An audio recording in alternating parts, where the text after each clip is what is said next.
Hi everyone, today we will talk about how to solve or how to fix WhatsApp hang problem. To know how to fix or how to solve WhatsApp hang problem, you should just go to settings like this. We will click. After that, in this page, you will go to apps, default apps, app settings. When you will see this list, you will go down to find the application of WhatsApp. Here we will click. And when you will see this page, you will click full stop. When you will end this, you will enter to storage.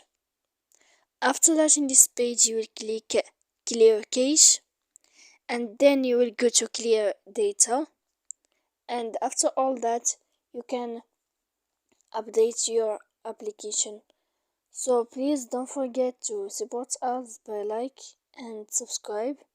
See you next time in another video, and thank you for watching.